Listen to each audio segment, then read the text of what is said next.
भारतीयों में विदेश में प्रॉपर्टी खरीदने का क्रेज तेजी से बढ़ रहा है। इनमें से ज्यादातर प्रॉपर्टी बच्चों और पत्नी के नाम पर खरीदी जा रही हैं।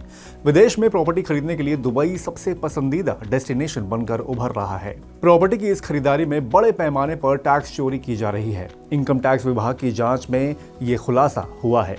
ब्लैक मनी से विदेश में प्रॉपर्टी खरीदने का कैसे हुआ खुलासा, किस तरह की जांच कर रहा इनकम टैक्स विभाग, किन लोगों के खिलाफ की जा रही है ये कार्रवाई, आइए समझते हैं। ईडी की रिपोर्ट के अनुसार जर्मनी ने भारत को ऐसे 1000 लोगों की लिस्ट सौंपी है। इस लिस्ट में दुबई और संयुक्त अरब अमीरात यानी कि यूएई के शहरों में इस तरह संपत्ति खरीदने वाले लोगों का ब्यौरा शामिल है।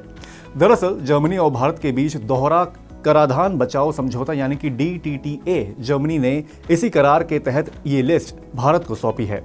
हालांकि ये साफ नहीं हो पाया है कि जर्मनी को भारतीयों की अघोषित संपत्तियों के बारे में जानकारी कब और कैसे मिली है।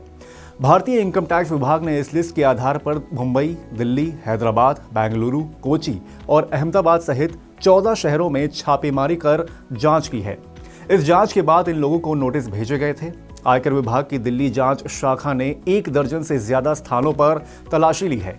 इस जांच के दौरान 43 अघोषित अचल संपत्तियों के बारे में पक्के सबूत मिले हैं। खबर के अनुसार आयकर विभाग को अकेले दिल्ली में ही 700 करोड़ रुपए की बेहिसाब ट्रांजैक्शन के सबूत मिले हैं। क्योंकि ये जांच देश भर में चल रही है, इसलिए अघोषित यानी कि ब्लैक मनी की राशि काफी बड़ी हो सकती है। माना जा रहा है कि अघोषित संपत्ति का आंकड़ा हजारों करोड़ों रुपए में हो सकता है। रिपोर्ट के अनुसार इनकम टैक्स अधिकारी ने बताया कि दिल्ली में छापेमारी के दौरान एक व्यक्ति ने 125 करोड़ रुपए से अधिक की अघोषित नकद निवेश की बात कबूल की है। आयकर विभाग को छापेमारी के दौरान फर्जी नकद भुगतान के कागजात और फर्जी रसीदें मिली हैं। अभी तक की जांच में इनकम टैक्स विभाग को 500 से ज्यादा लोगों के पास ऐसे सबूत मिले हैं जिन्होंने अघोषित आय से दुबई में संपत्तियां खरीदी हैं, जो भारत के ब्लैक मनी यानी कि अघोषित विदेशी आय एवं संपत्ति अधिनियम के तहत अपराध है। कानून के तहत अघोषित विदेशी संपत्तियों के लिए सख्त सजा का प्रावधान है। अगर ये लोग इन संपत्तियों को खरीदने के लिए उपयोग किए गए धन का वैध स्रोत बताने में नाकाम रहे तो उन्हें संपत्ति के मूल्य से अधिक दंड का सामना करना पड़ सकता है। इनकम टैक्स विभाग की शीर्ष संस्था केंद्रीय प्रत्यक्ष कर बोर्ड यानी कि CBDT ने हाल ही में टैक्स पेयर्स को ब्लैक मनी निरोधी कानून के तहत गंभीर परिणाम भुगतने की चेतावनी दी थी। इसके तहत इनकम टैक्स रिटर्न यानी कि ITR में विदेशी संपत्ति या विदेशी आय का खुलासा न करने पर 12,000 अमेरिकी डॉलर यानी करीब 10 लाख डॉलर का जुर्माना भी शामिल है।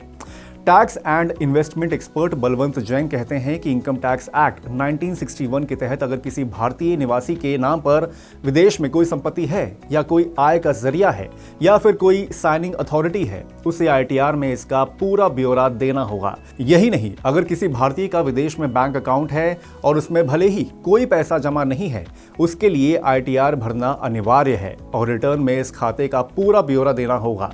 अगर ITR में सही विवरण नहीं दिया जाता है तो ब्लैक मनी एक्ट के तहत जुर्माना लगाया जा सकता है। मामला गंभीर होने पर सजा भी हो सकती है।